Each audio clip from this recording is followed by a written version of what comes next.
ઓડિશાની રાજધાની ભુવનેશ્વરમાં સોમવારે એક ચોંકાવનારી ઘટના પ્રકાશમાં આવી, જ્યારે મ્યુનિસિપલ કોર્પોરેશનના એડિશનલ કમિશનર રત્નાકર સાહુ પર તેમની ઓફિસમાં હુમલો કરવામાં આવ્યો. ઘટના સમયે સાહુ જાહેર ફરિયાદો સાંભળી રહ્યા હતા.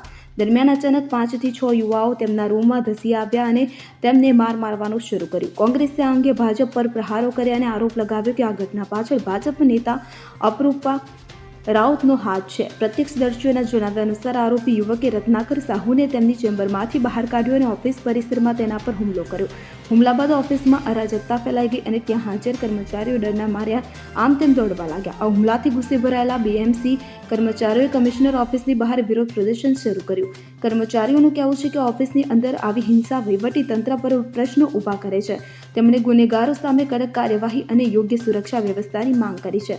ત્યારે આ મામલે પોલીસે તાત્કાલિક કાર્યવાહી કરી અને 3 આરોપીઓ જીવન રાવત, રશ્મિ મહાપાત્રા અને દેવાશીષ પ્રધાનની ધરપકડ કરી. તેમની સામે કેસ નોંધવામાં આવ્યો છે અને વધુ તપાસ ચાલી રહી છે. પોલીસે જણાવ્યું કે હુમલામાં સંડોવાયેલા અન્ય આરોપીઓને ઓળખવા માટે ઘટના સ્થળે લગાયેલા સીસીટીવી કેમેરાના ફૂટેજ સ્કેન કરવામાં આવી રહ્યા છે. Bureau report CN24 news.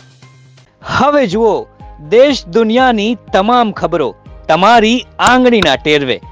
ઉઠાવો મોબાઈલ અને Google Play Store પરથી ડાઉનલોડ કરો અમારી CN24 ન્યૂઝ મોબાઈલ એપ.